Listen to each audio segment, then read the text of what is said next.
Hello, everyone, and welcome back to the Captain Logan Show. I am indeed Captain Logan. For the next hour, we're going to take your questions and talk about whatever you folks would like to talk about, be it pop culture things, sci-fi stuff, superhero things. I am, of course, the guy on Geekvolution that rambles on about superhero movies all the time. And here with me is Danny Nixon, the guy who makes all the logos, steals my show, is both crooked and pretentious.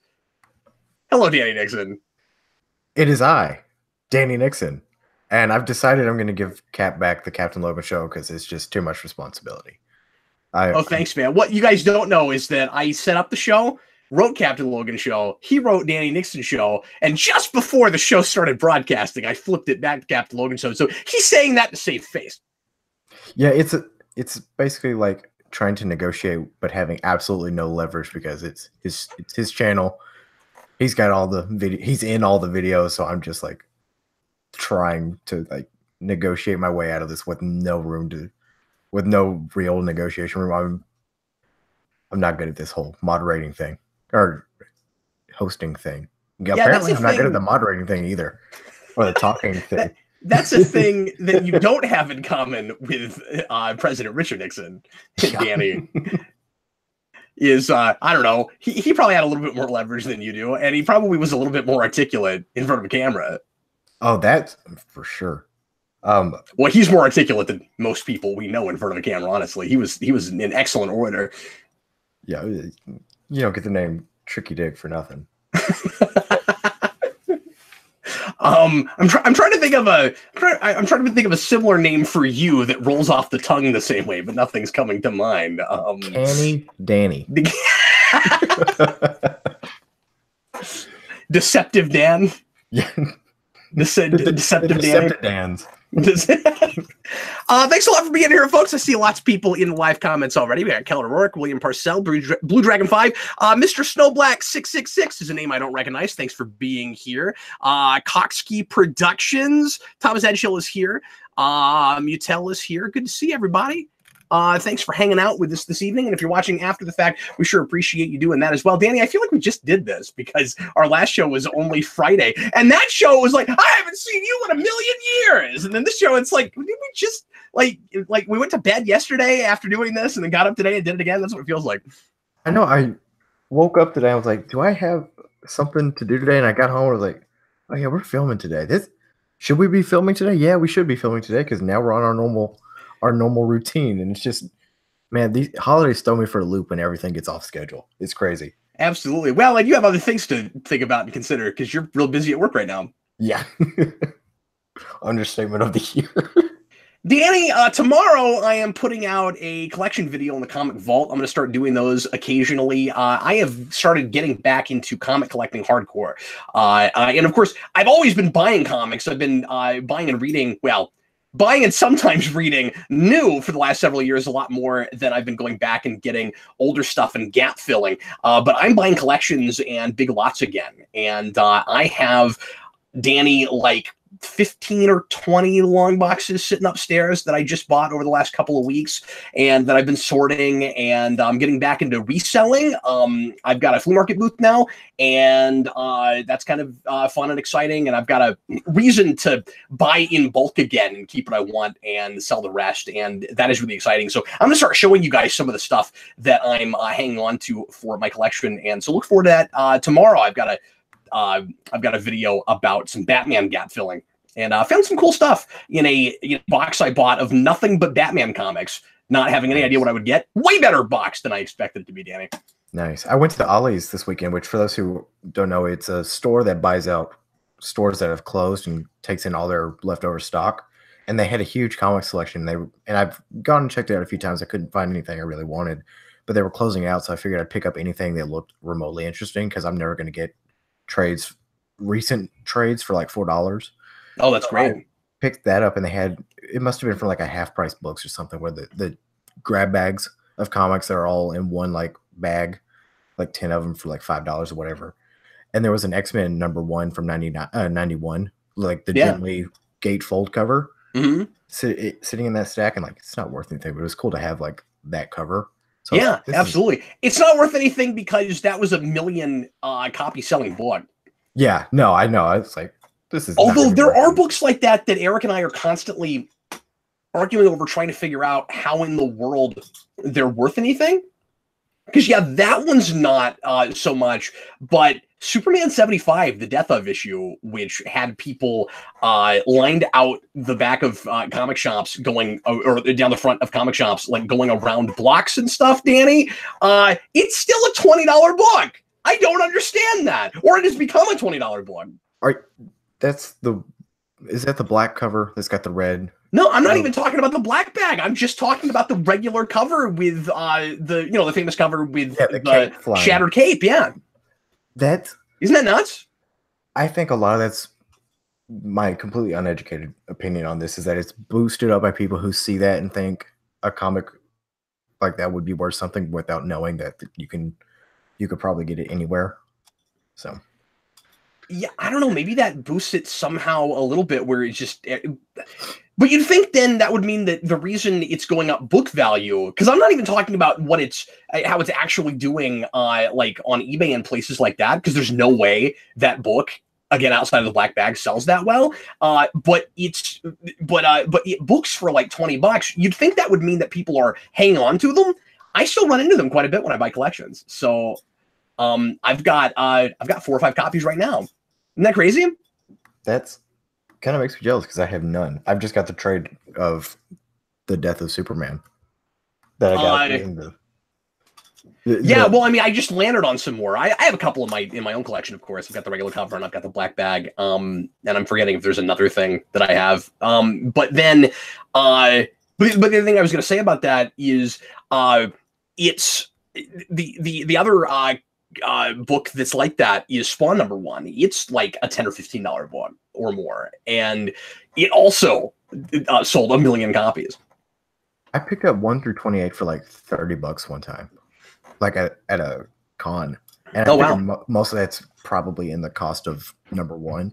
But every time I looked it up, you could, outside of the direct sales one, the newsstand copy, I mean, yes, they're like I would think $5, $10 books at most, which is still outrageous. Which ones did you say you want? 1 through 28. So yeah, I mean, right around the Frank Miller issue, or right before that one, I think. Yeah, we're still talking Spawn, yeah. Yes. You cut out for a second. I'm just making no, you're fine. I'm just making sure that we're talking about the same thing. When did you buy those? 2016 was. Oh, okay. So, I mean, the first appearance of Angela is worth a little bit because she went over to Marvel, so that was probably part of that. There are a couple issues in there that are in that first 10. There are at least half of those are worth $5 or more. Interesting. I figured the cost of it was higher because it's a con and people are selling to people who may not necessarily know as much, so they can get a little bit more out of it. But I mostly paid that price because I could get singles, because at the time I was trying to collect singles. Sorry about the train, everybody. Oh, that's fine. If they're in, it's never as loud as it is on your end. Yeah. I still always get self-conscious about that. As long as those are in good shape, yeah, that wasn't a horrible price. No, they're reader copies, and I've read them, and I wasn't, outside of the first issue, I'm not, like, I keep, good condition of all my books, but it's not one that I'm like, oh, it's got to be bagged and boarded or graded and all that kind of stuff.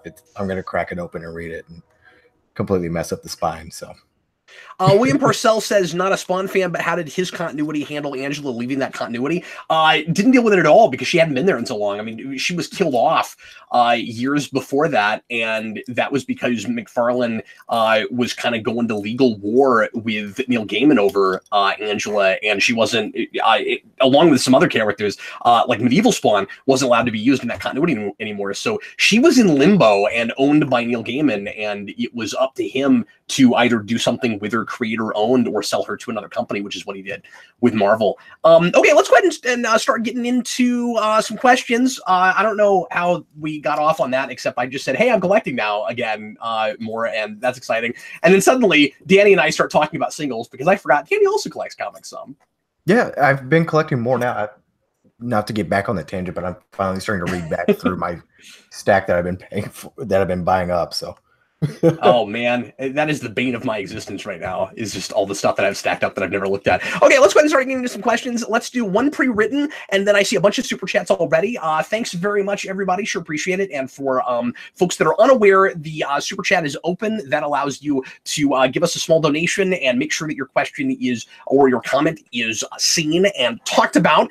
And we sure appreciate everybody who does that and helps to support Geekvolution. Also, real quick, I should probably mention that we have a new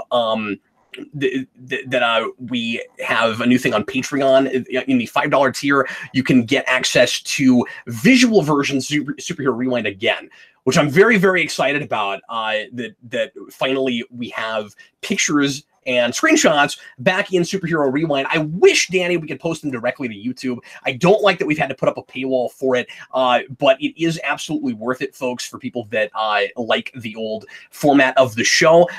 Bag Studios is doing this for me. I've hired him to put those together. He's doing a remarkable job. We put up the Aquaman 2006 pilot today, and the visual version is available for that. There's a link in the description. And so, again, for that's a new perk for $5 a month on Patreon. You can take a look at those, and he is doing more or less what I used to do with Rewind. Some of his editing is maybe a little bit jokier than mine, but he's got a really good rhythm. And Danny, I don't know if you've checked that out yet, but he's doing a great job. No, I'm cheap. I'm not at the $5 tier. I'm at the $2 tier. Oh, so well, I'll send you. No, you don't have to do that. I'll Danny, of course, I'll send you the link. I didn't realize that you didn't have access to that, but I forgot they're not on YouTube, so you wouldn't be able to go in our YouTube account and take a look at it. Yeah. But yeah, for folks that are unaware, and I'm sure most people know about this now, but because of copyright flags and things, I can't post visual versions of Rewind on YouTube anymore, and this allows me to continue to write at the pace I have been. So at least more often than when I had to do all the editing myself, and still be able to get those out for people who really want them. So it is both a podcast and a video series now, again, which is very exciting. And hopefully we can get enough takers on that we can make it last and keep going with that. We're doing this on a trial basis right now, but the hope is that we can continue on for that. So anyway, Danny, give us a pre-written question, and then we're going to knock out some of these super chats. Go right ahead, sir. All right. I'm trying to find the name. Sorry. From Blue Dragon 5, he asked, Cap, if you had a battle cry like the Tick, what would it be? It's funny, I just saw that, and I was thinking about that as you were talking. In fact, I was so preoccupied by that question, I thought I was going to have to ask you to repeat the question. And because I was like, oh, I wonder what that would be. And then you fired it off, and I was like, oh, no, I have to think of something. See, well, the first thing, because of course, I can tell you what my, I can. That would be his battle cry. Wow. that's my. I can't fix this camera. Sorry, buddy. Wow. It's like the Joker trying to film the hostage scene in The Dark Knight.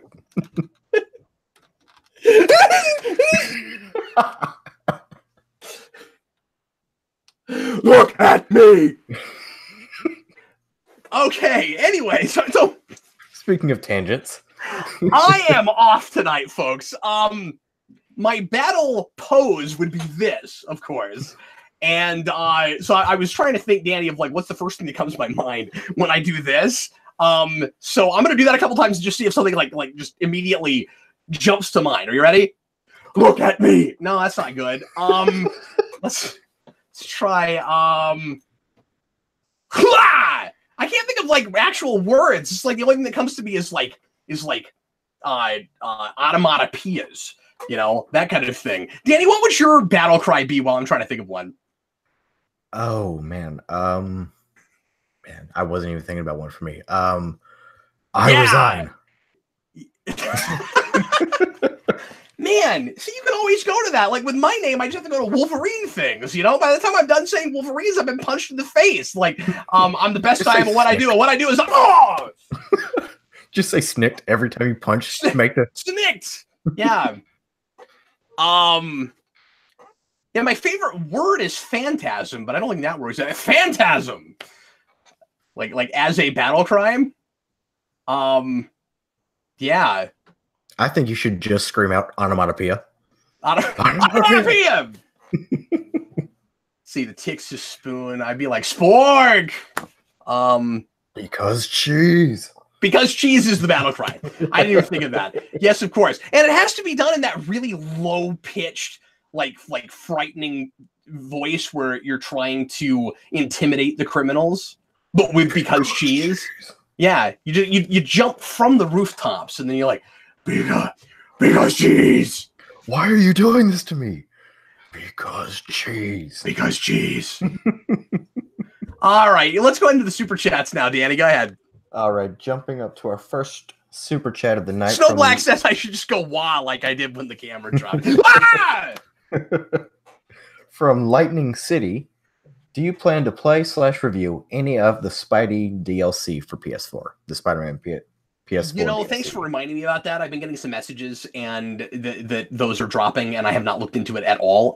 I've not been playing any video games regularly, Danny, except I have been training to get really super good at Donkey Kong Country. That's all I've been working on lately as far as video games go. I'm trying to get to where I can speedrun that, and I mentioned that in the channel before, but I've been getting back and finally practicing again. And the last week or so, I've done a playthrough of that game almost every day, nearly to the last map, where front and back, I can go from the beginning to King K. Rool in just over an hour. I'm trying to get faster.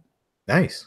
But that's what I'm working on right now. Sometimes some things in that last map trip me up a little bit, and sometimes I don't get my rhythm right on the barrels in the first the first winter course, and then I get all screwed up. But if I can get past that, then I'm good. But as far as Spider-Man DLC goes, I need to play some of that stuff, and I might do like a quick mini review of that stuff on the Omnibus when I finally get around to it. Do you know, Danny, if that stuff is still dropping or if all of it's out already? I haven't been keeping up. I haven't been keeping up. PS4. Is it just skins or is there an actual story component to the DLC? No, there's new missions and things. Oh, that's nice. Yeah. Yeah, I know they're doing some skins and things, which I wouldn't review just that, but apparently there's, I think, kind of like the Catwoman thing with Arkham City, and then the several extra story things they did with Knight. I think they're doing that kind of stuff, but I don't know how much and how many because I haven't been keeping up with it. So people just are in the comments right now are just still coming up with battle cries. So anyway, but yes, I would like to take a look at that stuff. Let's do some more super chats. I saw quite a few. All right, our next super chat from Tyler Parker, staying on the Spider-Man theme. What are your thoughts on the Far From Home trailer? It didn't immediately make a huge impression on me. It's about what I figured. I think it's the way to sell the movie. So far, like, I think it looks good. But yeah, I got inundated with questions about that day, and I was like, oh, I have to have thoughts and insights about this. Didn't know Hydro Man was going to be in it, so that's cool. Is Obviously, it that, or I heard some people say it's the Elementals, which okay. See, that's the thing is, I don't want to jump the gun and make assumptions. And I haven't like looked into every morsel and looked up a bunch of stuff. I just watched the trailer once, and I assumed that was Hydro Man, but I don't know. And then there's one or two other things I didn't villains or characters with superpowers that I didn't immediately recognize. Yeah. So this is one of those things where I'm sure a bunch of people in the comments will tell us what these things are. But I watched the trailer one time and said, yeah, that looks about like what I thought it would look like, given the premise, and of course, I mean, all my stuff superficial. Like, I'm excited about what Mysterio looks like. I'm excited that Mysterio looks like, as Eric pointed out to me, like he might be doing the pretending to be a superhero thing, which he classically does in his first appearance. And if that's what they're doing, that would be really cool. That's the impression. What else? I think it's. I think the advertising is really smart. I think Marvel is doing everything they can to separate it from everything we've done with Spider-Man in the past. They're trying to make it look different and fresh, and still be clearly a Spider-Man thing, and still play with all the young high school stuff.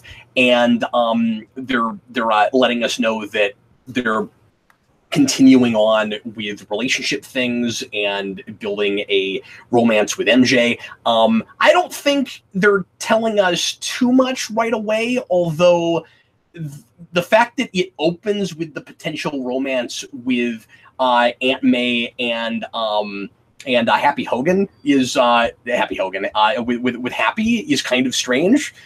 Just, you think that would be a thing that you'd save? Like, it's just really weird that it's advertising with that.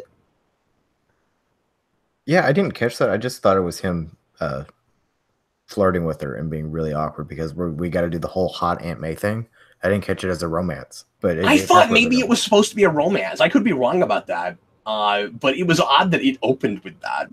And I didn't expect Happy to be a staple where he would keep being in these movies. Like, I guess. I love what's that? Oh, I love Favreau. Yeah. But like that just kind of surprised me a little bit. But I guess it makes sense that Iron Man would like keep someone there to keep tabs on him. The other thing I guess I should mention is I'm hoping, and I trust this team because a lot of people were worried about, and some people still didn't like it. A lot of people were worried about Tony Stark kind of taking over and having too much screen time in Homecoming. And in my opinion, and my estimation, that didn't happen. And he made a lot of sense as a mentor. I'm hoping that whatever we do with Nick Fury is going in a different direction and doesn't feel like the same kind of duo and father figure thing like with Tony Stark again. I hope it's a little bit more like Ultimate. Because that dynamic in Ultimate of like, I'm helping you, but I also kind of own you is really interesting.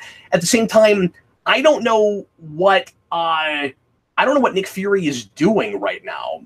Is he still kind of like off on his own doing missions and things, or has he restarted Shield and forget whatever the TV show is doing because the movies don't care about that? But is he running an organization? And I'm sure that will be probably connected somehow to whatever we're doing with Captain Marvel. I mean, I know that's set in the past, but all of a sudden Nick Fury is back. I have a hard time buying that they're not connected in some way. I've seen, and I haven't paid too much attention, I've seen some people saying that maybe Fury isn't Fury, like it's someone pretending to be Fury, which I maybe think would be pretty interesting. I don't know, so not going to put that out there as like, that's well, and maybe that is the connection. Maybe Fury is a Skrull. Like maybe Captain Marvel sets up the Skrulls, and then we continue that with Spider-Man, and maybe that's the next Thanos, like a lot of people have been predicting. But we build it more in the background, where like we introduce them, and then they either keep showing up and we know about it, or they keep showing up when we don't know about it. But I hadn't thought of that. That's possible. Sticking on this topic before moving on, Joe Gira had a super chat saying it's both Hydro Man and Elementals, so apparently they're both in there, and I was just conflating the two, I guess. Sure, yeah. But yeah, oh, Kellen O'Rourke says we're the Chameleon. That's a good point. He could be the Chameleon. And that would, if we're doing any other, villains from that period, from like real early Amazing Spider-Man, it would make a lot of sense to bring in the Chameleon. Since we're doing Mysterio, that would be a good time to do that. The big question for me, villain plot wise, is Mysterio going to be like the mastermind of the whole thing, or is there going to be somebody else kind of in the background? Because I could see it going either way. I could see this being a real small, intimate story, or suddenly turn into a much bigger one by the end. I could see it going either way.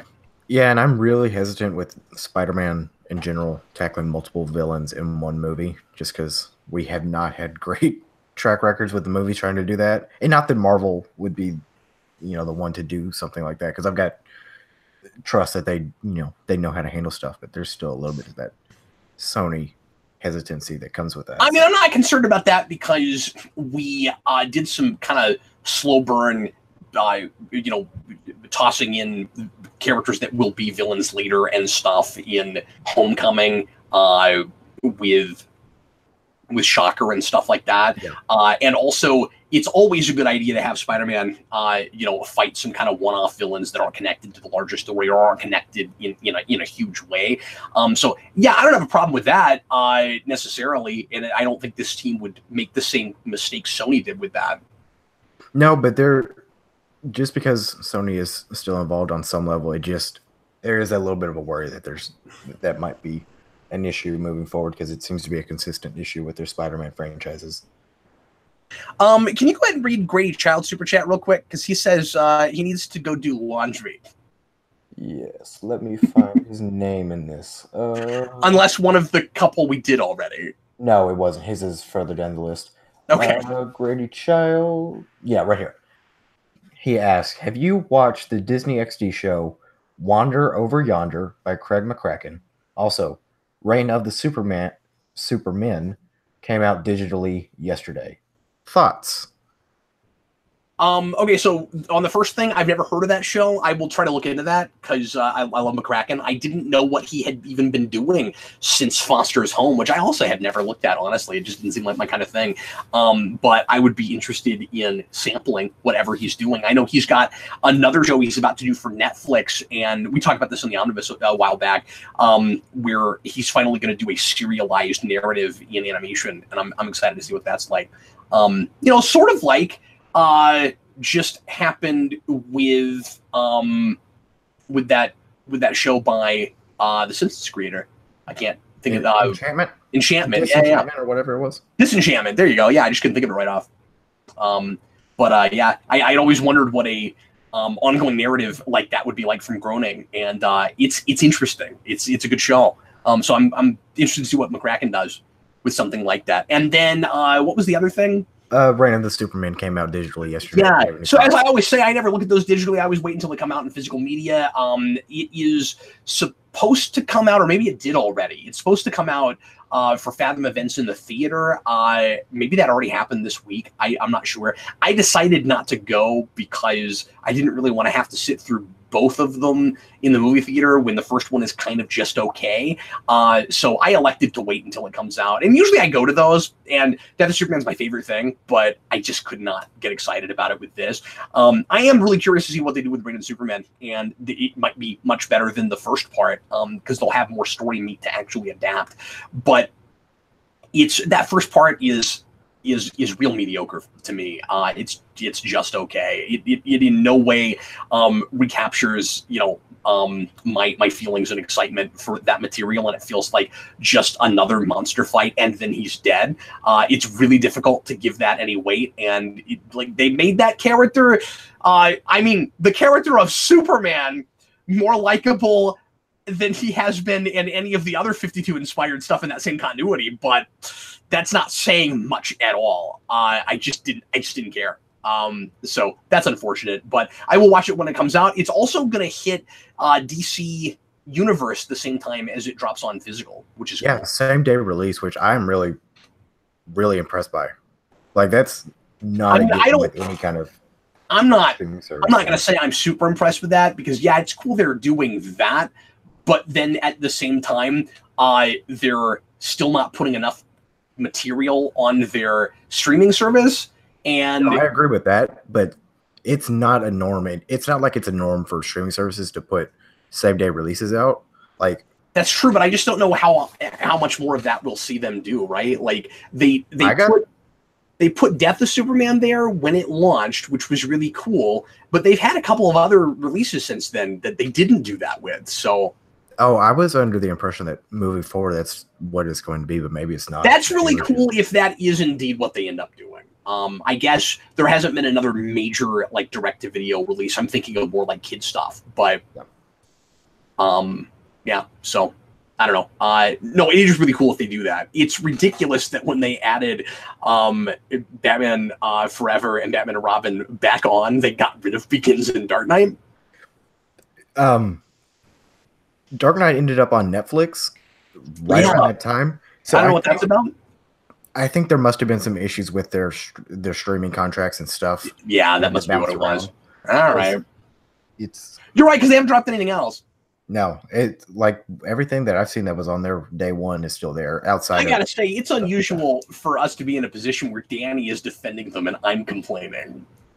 Yeah, because which is not how I think that would go under normal circumstances, because I'm such a huge DC apologist. You still have huge issues with that service, right? Like, it's actually gotten better. I've got Chromecast now, so I can actually watch on my TV instead of my laptop. Nice. So that's nice, and streaming quality's fine. It's nothing. It hasn't been breaking down as badly as it did at the beginning. I think they fixed some bugs. I also like the way they're dropping Young Justice in batches. I think that's kind of cool. Yeah. I don't understand why, if you're going to do that, you didn't just drop the entire thing, but at least it's not one episode a week. So it's sort of more like miniseries. I like that. I've only watched the first one, so the first batch of 3 so far, but I like how they're dropping them. Yeah, my plan after I finish Batman Beyond, my rewatch to Batman Beyond, is to jump into Young Justice from the beginning and just go season 1 all the way through to Outsiders. So Yeah, I'm hesitant to watch any more of it because I haven't finished season 2. I just did that to sample it. So I'm probably going to wait until I've finally gotten through 2, but I'm just so behind on stuff and watching other things. yeah. Jumping back into the super chats real quick. Yeah, let's do one more of those and then go to pre-written. Thomas Edgehill says, thoughts on the Spider-Man trailer. We discussed that. And if Hollywood were to want to make your new book into a TV show / movie, what would you think and which would you want? You know, television or movie? You rock. Oh, thanks. Appreciate it. So I'm sorry. I was preoccupied by the book question. What was the first part of that? No, that was the question. Was that the okay? Okay. Yeah. He just asked about our thoughts on the Spider-Man trailer, and you mentioned something about that's right. Okay, thanks. I just want to make sure I'm not missing any part of a person's question. Yeah, my book, The Edible States of America, is unfilmable. It is my unfilmable novel. I don't. Either Alan Moore. No, it's not entirely. But I think you can only do it in animation. I don't see like. Okay, it is unfilmable live action. It's not possible. I mean, people turn into Walking and Talking Food. I don't see how you do it. We're doing it would have to be action, like we're doing a live action Lion King, and we're calling it the live action Lion King. See, I don't agree with that label though. It's not the live action Lion King. No, I don't either, but they're doing it. Oh, okay, all right, but you agree with me that whatever it is you call it, you can't do that with actors. You would have to, like, I guess you could. I guess you could mocap it. You know what would be great? Like, you still would have to put, you know, like for folks that don't know what we're talking about, my book is about everyone inside of the limits of the United States turns into walking and talking junk food. And we all have, and it's kind of cartoony anyway, where we have like stringy arms and legs, and we have like gloved 4-finger hands, like Mickey Mouse characters, like Disney characters. And I don't know why you would even want to do that live action. You do it like Who Framed Roger Rabbit, where once it happens, everyone's just animated. When humans come in, because we have humans outside of the United States, and not to give too many spoilers for my book, but there are some people who land planes after the food wave happens, so they are human when they get here, and that's a really good point. That would be a great way to do that.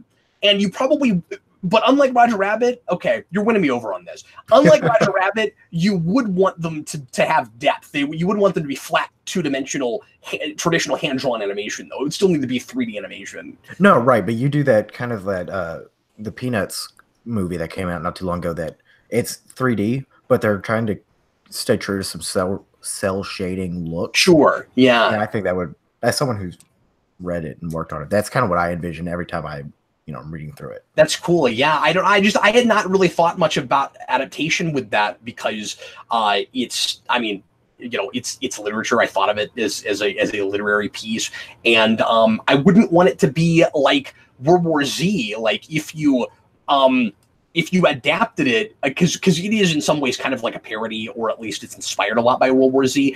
I wouldn't want it to be like what happened with that movie, right? You would want it to either be kind of in the same style where it was like a fake documentary, or you would want to make up a brand new story with all of my stuff in the background. So if you had your pick, would you rather them do it as a television show or a movie? Because that's the second part. I think it would need to be like a TV miniseries. I see it as like an HBO thing, something like that. And it's pretty adult. It gets a little vulgar, weirdly, and so it would need to be on that kind of a network. But just wait until he launches his line of plush dolls based on the characters. I want to do that so bad. The hypocrisy line. Marketed directly exclusively to children. No, I wouldn't like sell it to kids. We made stickers. We made stickers. So if folks are asking in the comments where they can buy the book, we've not published it yet. We are 98% done. We are getting real close with the cover and with the prose too. We're getting real close. Yeah, most of that hold up is like me because I've got one more illustration I just have not had a chance to get done. God, Danny, just get it knocked out so these people can read my dumb book that hopefully they'll like. I'm just failing at every single job, man. Although that job I would not steal from you. I can't do that. I don't draw.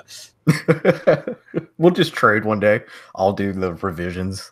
No, I'm being self-deprecating on purpose. I'm very proud of the book. I'm very happy with it. It's one of those things where I don't know that there is any audience for it. I have no idea how other people are going to feel about it when they look at it. And, you try not to be self-indulgent when you write a thing that you write for yourself. You try to make a thing that's, as I always say, for a lot of other people that are like you and like that kind of thing. I just hope those people are out there because it is real unconventional. It's a strange piece. I'm going to give copies to my coworkers because I have a few who have sensibilities like me who I think would really get a kick out of the book. And well, thanks, man. Absolutely, you're welcome. But just to kind of sell it without giving a whole lot of like the actual story structure away, it's I think, a great story. And there's little things sprinkled in here that if you're a fan of Geekvolution and have been watching for a while, you'll pick up on. It's like, oh, I remember when he was kind of talking about this in his videos. Now I know why that would, that was on his mind then. It must have either been around the same time he was writing that or, it just stuck with him. It's just certain stuff like that. If you're a fan of Geekvolution, that's going to stick out to you. But like as a story or as stories, because it's, written kind of like World War Z, I think it's really great. So. Well, thanks, buddy. I appreciate that. I instead of like in oratory, like a series of interviews like World War Z is, it's done as a lot of like written journal entries and other things. Like some of it's Facebook posts and some of it is interviews with people. But excerpts from like a television interview in the news and things like that. And I had to write 31 of them. And so I took a lot of stuff from my own personal life and a lot of, I hope I didn't waste too many things that I might later on wish I could put in other books, because I drew from personal experience with this a lot. And so folks that know me really well and have watched a lot of videos will probably pick up on a lot of things, especially with some of the locales and things where it's like, oh, you went to the Midwest a lot. Yeah, because I'm from here. You try to make Midwest in chapters. Like say it again. Midwest in chapters instead of in panels. Yeah, I mean, I went to some other places, but I try not to spend too much time in places that I either had never been or didn't know anything about, and try to make it as authentic as humanly possible. Okay, let's go to some more questions. Should we do a pre-written one? Yeah, I think so. I'll jump up to one from earlier tonight. Cinematographic says, Cap, how does Sarah feel about the 2007 TMNT film? Oh, Sarah likes that movie quite a bit. I think her opinion on that is the same as mine, where it's a really good adaptation of those of that material and those characters, but the villain plot is lame and too cookie cutter and too much like a video game. But yeah, I think she liked the animation in that quite a bit. We went to the theater and saw that. That came out the year before we got married. Yeah. It's a really good movie, I think. It's I don't know. It's weird. I would have loved to see a sequel to that, of course, and that almost happened. There was a lot of talk about it. And if like with that aesthetic, because it's the perfect blend, right, of like a comic book look and more of a like the Eastman and Laird look and more of like a cartoony look. And it was kind of like a 3D interpretation of the O3 show in some ways. I thought the turtles were a little bit too skinny, a little bit, especially in the neck area. That was my only issue with the design. They could have bulked them up just a little bit, not like 2014, but like a little bit, would have been nice.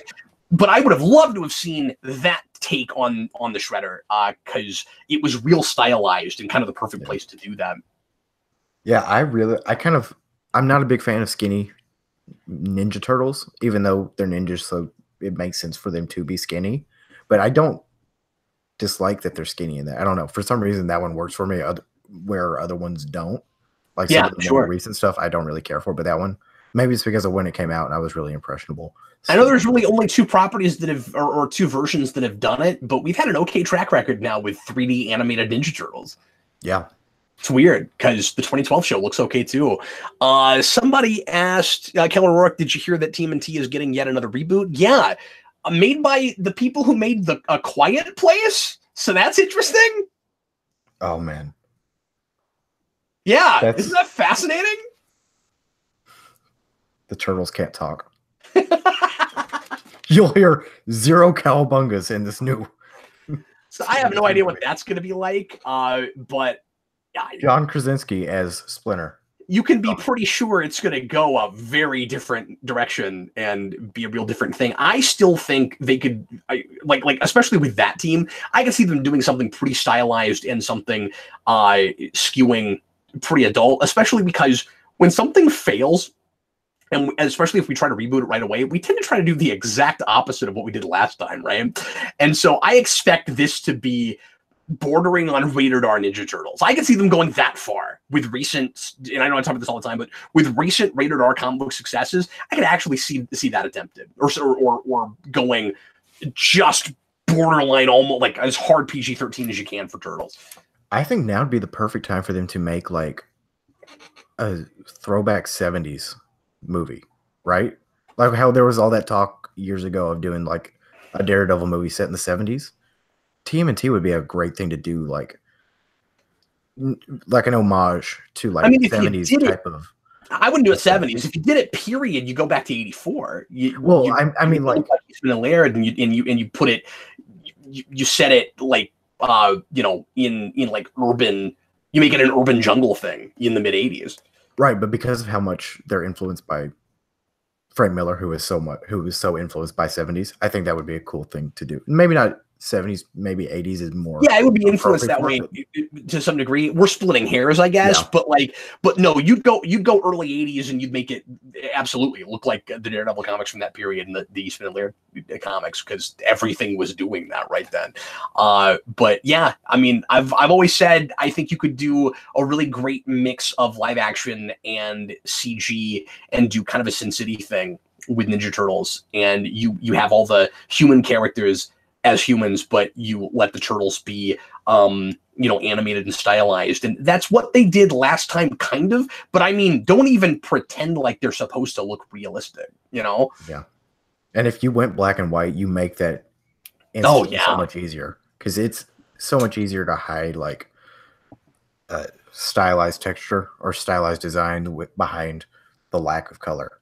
So William Parcell says, based it on the IDW comics, that is such a slow burn and complex mythology. I would still much prefer to see that on television. But like take some of the influences from that, most certainly. But there's a lot of good, more serious versions that you can kind of pick and choose from at this point. Like you could have them be reincarnated like they are in that, but then you could have Shredder be a Neutron. I mean, you can just pull from all kinds of different things.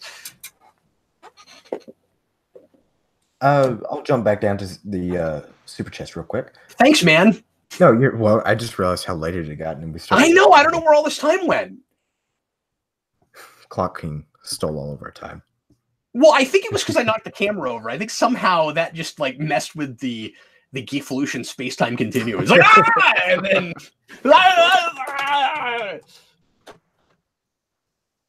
You're right. It looks like the Dark Knight every time. Then why are you dressed like him? It's so great. Super Nerd says, thoughts on the following DC Comics characters: Hawkman, the Spectre, Deadman, the Phantom Stranger, Tim Drake, and Martian Manhunter. Okay, let's do them again. One at a time. I will give you a 2 or 3 word opinion on each of these characters. Is that what we're doing? Just at large, what do you think of these characters? I think so. Okay, go ahead. Don't care. Oh, the Spectre. Have never been able to get into Hawkman. Just still don't care. Cool design. complex, like really convoluted mythology, don't care. The Spectre.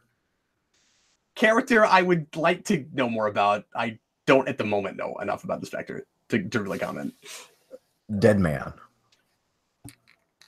Dead Man's cool. I have liked what I have read of him. The Phantom Stranger. I don't know much about that character at all. Tim Drake. Tim Drake is the best Robin. Yes. I also love Red Robin. I think Red Robin is the best Robin costume ever. I guess with Tim Drake, I'd just say best. And then there's places where, especially lately, we've just done dumb things with him.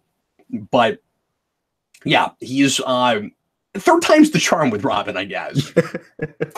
Have you read Batman Beyond Volume 2 or 2.0, I guess they call it? 2.0. What do you mean? I don't know what that is. It's a line. It's how they were branding. But I mean, are you talking about, because like there's been a lot of Batman Beyond since we brought it back. Are you talking about just like when Beechin started, or what are we talking about? Kyle Higgins' run. It was called Batman Beyond 2.0. It's still Terry McGinnis and everything, but it's just like, I guess, Volume 2, and they decided to title it something different. Okay, but is that like the most recent stuff, or no? It's like 2013. No, it's not like Higgins before that, right? Yeah, it's 2013. Okay, yeah, I read some of that. Yeah. They do a Time Lord, Justice Lords thing where they go to the alternate dimension. The Red Robin costume is there instead of Robin's normal costume. It was just a little Easter egg. I thought it was so cool because I love that costume. I'm sorry, I didn't know why you were bringing that up. No, sorry, I didn't sit here and argue with you about it. You were just trying to make a reference. I didn't. My bad. I was just like, I don't remember how they were branded, Danny. I don't remember. I remember when it first came back, the first thing we did was Hush Beyond. Yeah, this is after that. This is after that. Okay. Okay, because I followed Beechin and talked to Beechin some and followed that up through the middle of when they did the digital first stuff, and I was buying those as they were collected, and I got real bored with that real quick because they had Batman Beyond, Superman Beyond, and Justice League Beyond, and I never cared about Superman and Justice League. They just weren't great. And I only got like 8 pages of Batman every month, and it was awful. And that was one of the last things Norm Brayfogle did on Batman. Last character was Martian Manhunter. Oh, I love Martian Manhunter. He should always be on the Justice League. It's always strange when Manhunter is not on the Justice League. One of my favorite things with Manhunter more recently has been just the ways in which in different media, including Supergirl, we have compared him to Superman, and the ways in which they're the same. That they're both the last sons of their planet, kind of, until we find out that there were other people that were on that planet but different from them, because we always do that with Superman also. And it's kind of interesting that he can go home again, but it's not the same, so he doesn't. But Superman completely lost his planet, and then the differences in Superman being raised as one of us, but him coming here later. And I don't know, I don't think I would be as interested in Martian Manhunter or appreciate him as much if it weren't for the ways in which he's comparable to Superman. Yeah. And my only experience with him is the Justice League cartoon, where he was instantly one of my favorites. The next super chat from Andrew Follett. He says, do you have any fictional characters you love that you see parts of yourself in, good or bad, or personally inspired you? Yeah, absolutely. I mean, my joke answer to this is always Batman 66 and the Tick, because I'm kind of, silly and bubbly, and I got my own weird ways of describing things, and I tend to prattle on about stuff and people don't know what I'm talking about sometimes, where it's it makes sense in my head. I got my own Captain Logan speak. And so, yeah, I personality wise, I like to compare myself to those characters. When years ago, Vince and I did a video where we tried to cast each other as comic book characters, and he immediately pegged me as 60s Batman. I've never forgotten that. But I've always, I don't know, I have weird connections with characters. This is difficult to explain, but when I was in high school, and I've talked about this before, the Smallville version of Lex Luthor was an important character for me. And like, I knew eventually that guy was going to be evil, but at the beginning, he was a very inspiring character to me, and someone that I looked up to a point, to a degree. I wanted that kind of confidence and that kind of unabashedness. And I was curious, like that character was. I liked the idea of being able to pull a literary reference out of, or a historical reference out of thin air for anything. That's the thing I always wanted to be able to do, and I just liked the idea of having that much of a presence anytime I would enter a room. And Angel from Buffy and Angel, it was also kind of like that for me. And again, especially because of like the way he would enter rooms and kind of have that commanding presence. There's a joke about how he cares so much about making an entrance that he always opens both doors when he walks into a room. If there are two doors, he always swings them both open. But yeah, I don't know. That character was also just really inspiring because of the kind of road to redemption thing. And obviously, biggest inspiration for me all growing up was Batman. Just a character that was that driven. Was always a big deal to me. Yeah. It's weird that I would always relate to that character, even though on paper he's not relatable at all. He's like this really super rich guy, and he lost his parents. And like when I was a little kid, I lived in a trailer park, and I had both of my parents, and we didn't line up in any way whatsoever. And yet I always kind of saw myself like Batman, or I wanted to be like Batman. It's funny, Batman's always been one of my favorite characters, but I never think of him as one of those characters that's inspired me or interesting. Has an influence on, because like, I don't know, like I've never, up until the past couple of years, I've never been the biggest Superman fan, but my outlook on the world has always, when I think about it, more been inspired by Superman, and Superman like people who inspired the people who were writing Superman more so than Batman type of characters or type of archetypes, I guess you could say. Yeah, that's interesting. Like I wouldn't even say that I have a similar outlook or ideology as Batman so much as just I want to have that kind of conviction, be able to, push myself and be able to do things that are seemingly impossible just by sheer force of will and determination, and experience and training, that kind of thing. Our next question from Nicholas Robinson. Yeah. What would be your top 5 live-action comic book films, and where do you two now stand? Where do you now stand on the future of the DCEU? Sorry, I was butchering the second. No, absolutely. Those are great questions. And once again, great economical way to get a couple of different questions in there. Okay, so this is just off the top of my head without giving it a ton of thought right now. Eventually, I will probably do I've always talked about doing a ranking of the 4s on Superhero Rewind. The 4 is the top of my scale. So 4.0 reviews are theoretically, in my mind, the best superhero movies there are. And so at some point, nobody hold me to this. At some point, this could change if I ever make that list. But top 5 for me in no particular order.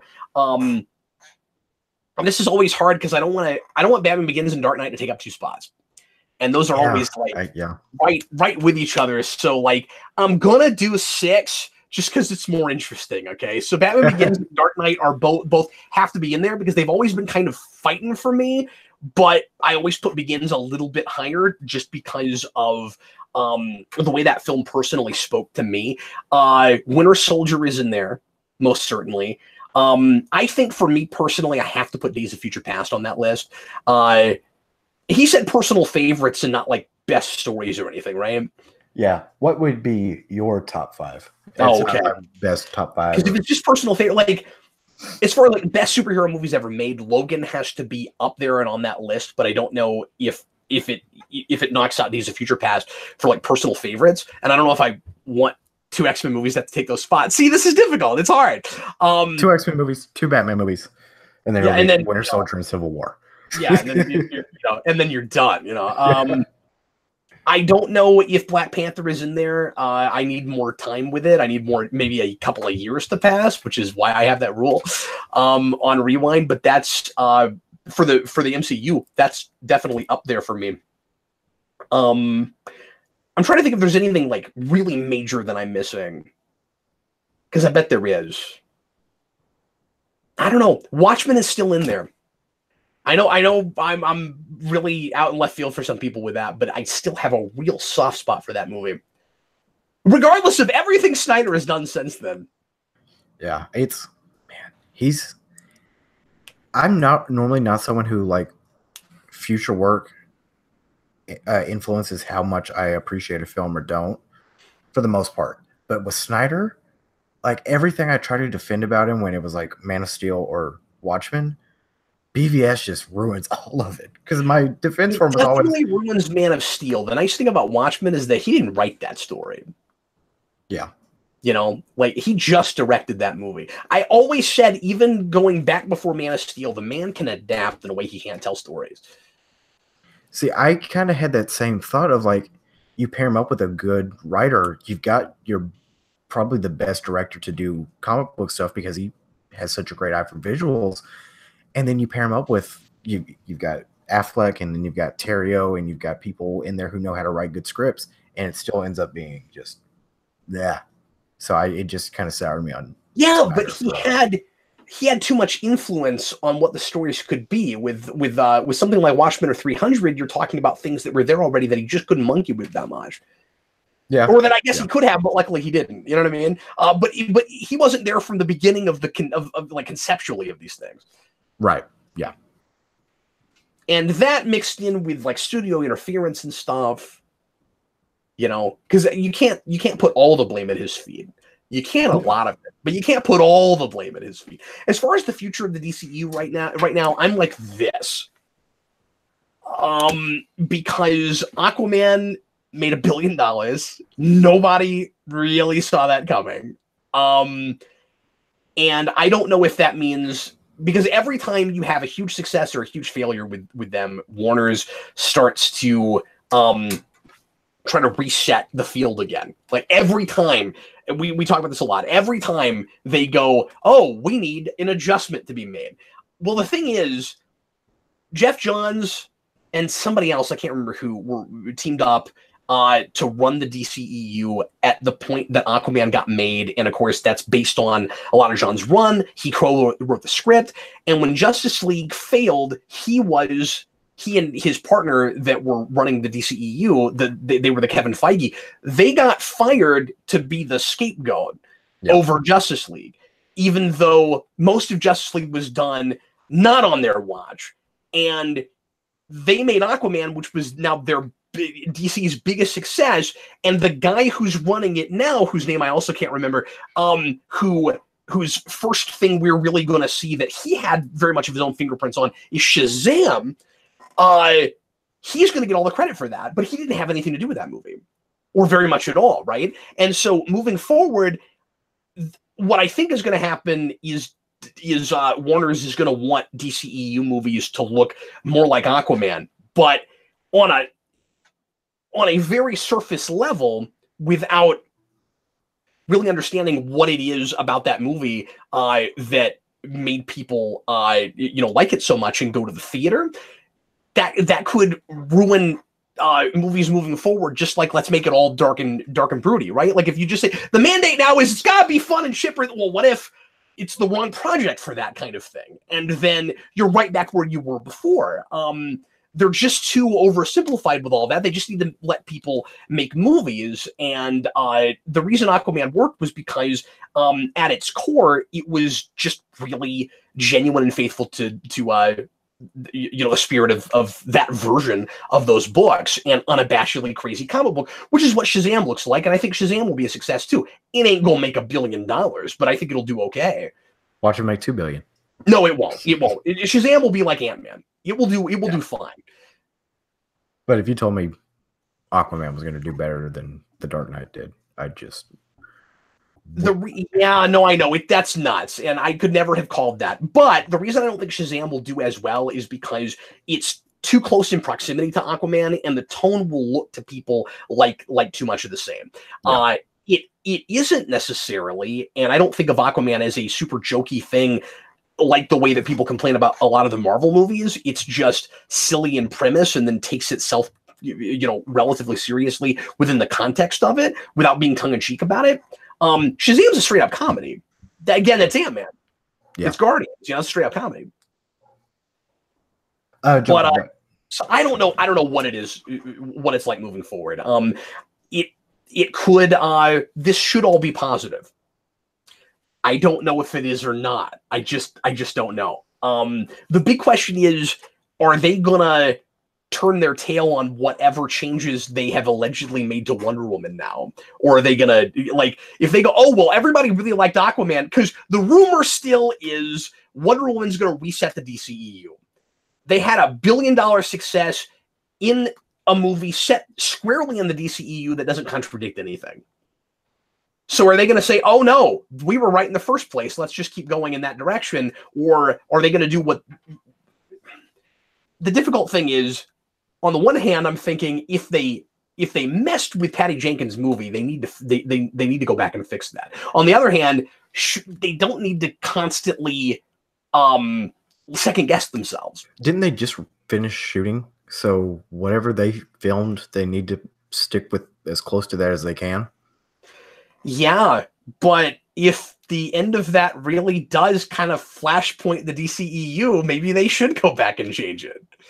Or maybe they shouldn't. I don't know. I don't either. It's really hard to say right now. I don't know. I don't think DC does either. Jumping back to the super again, I'm not saying that is what happens in Wonder Woman 84 necessarily. That is the rumor. I have it on allegedly good authority that is more than a rumor, but I don't buy it yet. So anyway, how much more do we have in the realm of super chats? We are about out of time. 3 more. Let's go ahead and knock those out, Danny. All right. David Crabtree says, so Ghostbusters 3 next year. Crazy, huh? Isn't that nuts? Did you see the teaser? No, I didn't. The teaser just dropped today. That was part of why I was late. Somebody sent it to me. I didn't even realize. I think it was David actually. And I read a tweet yesterday that said that they were doing this, that they've secretly been developing Ghostbusters movie that they're only just now telling us about, and that Jason Reitman is directing it and Bill Murray will be in it. And I was like, well, that sounds too good to be true, and I'll believe it when I see it. And then a teaser dropped, and it is happening. And I could not be more excited. Eric and I talked about this earlier today, and he suggests that all the backlash with the last movie, or not even the backlash, but just all the folks that were defending that movie, regardless of how people felt about it quality-wise, because it was important, because it was an all-women team and all of that, will come out against this because it's not an all-women team. And even if that happens, I don't know that it'll hurt it. I just, like, maybe it's too soon, but I'm not convinced that vocal minority is going to kill it. No, and I don't think that subsect's going to care. Obviously there's always going to be people who care about something, but I don't know if it's going to be something that becomes as big as what some like Twitter hashtag campaigns usually become, because that movie bombed to the box office. At the very least, not enough of those people turned out. Yeah.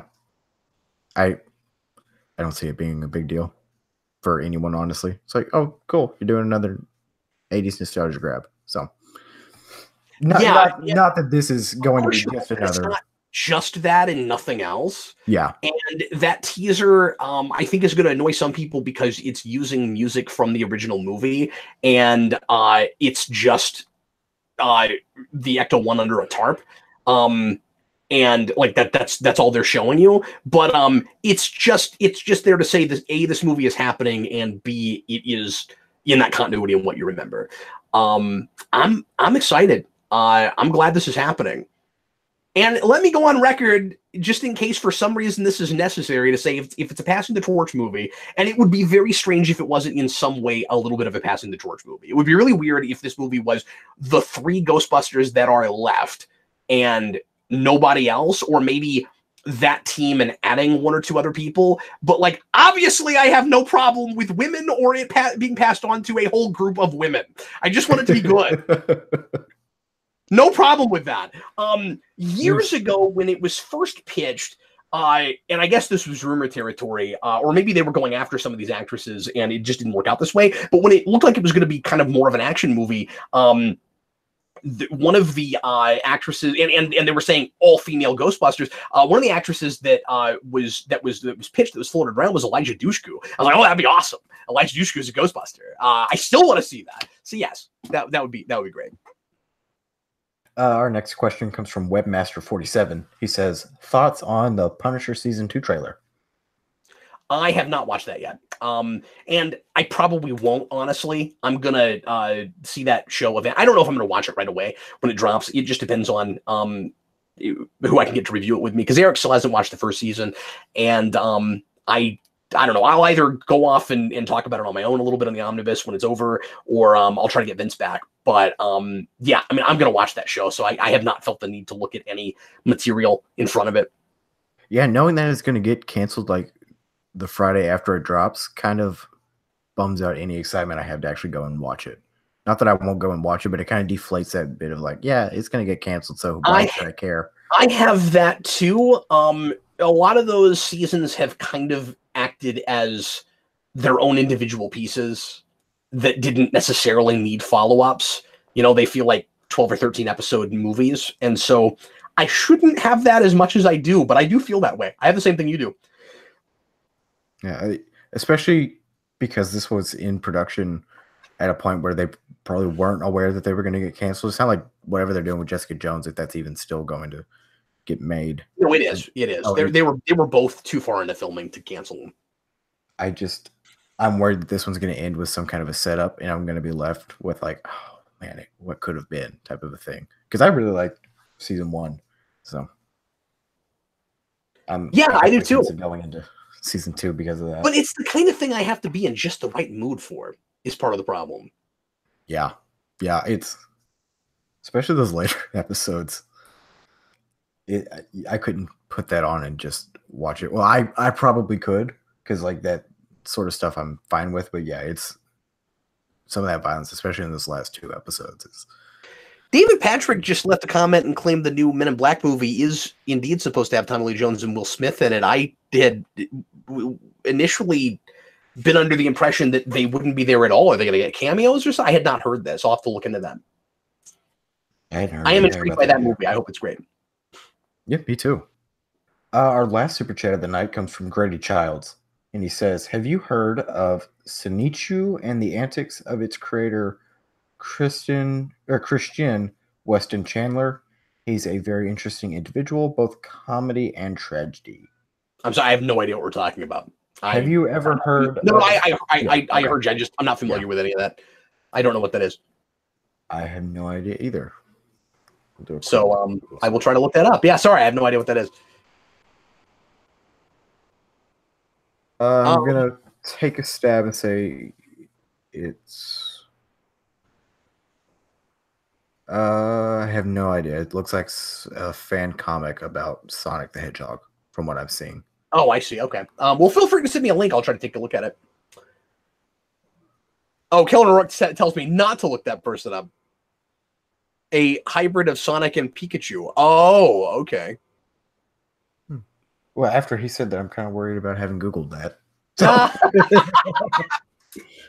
Well, anyway, Danny, we are all out of time, and I've got to go on to Morphomania. So thanks, everybody, for watching. Hope you enjoyed it. I will be back again next Wednesday night with the amazing Danny Nixon at 8 p.m. Central Time for another exciting Captain Logan show. More video content coming for you soon on Geekvolution. I'm going to try to have the Superhero Rewind on Split done for you by next week. I was hoping to get this out before Glass dropped, but that is tomorrow. I'm not done with this yet, and I've also got to have Back Studios and I have both been behind, and he's going to have to get his still version made as well. So next week, hopefully on Split, and then I've got another surprise odd superhero rewind coming for you the week after that. So look forward to, or I'm sorry, rewind. That one will not be the only thing I'll tell you about the rewind after that is it is not superhero, and that Bag Studios requested it. And I hate him for requesting it. Those are the only clues that you get. But it will be fun, I'm sure. Anyway, see you again very shortly. And in about 15 minutes or so, DJ and I are going to come back from Morphin Mania. And we're going to tonight be doing a commentary on the 1995 Power Rangers movie. So stick around, won't you? And watch Power Rangers with us. It's going to be a lot of fun. And in the meantime, we sure appreciate you. Danny, do you have any insights before we close? No. Yes. That was very insightful. Yeah. That's what everybody comes to these for, is for my wonderful insight, obviously. Yeah, no, that was last week, I'm sure. Yeah. The fact that there were more than 3 viewers still surprises me. All right. Thanks again, folks. We sure appreciate it. I am Captain Logan. This was Danny Nixon. Goodbye, everybody. Saying good night. Good night.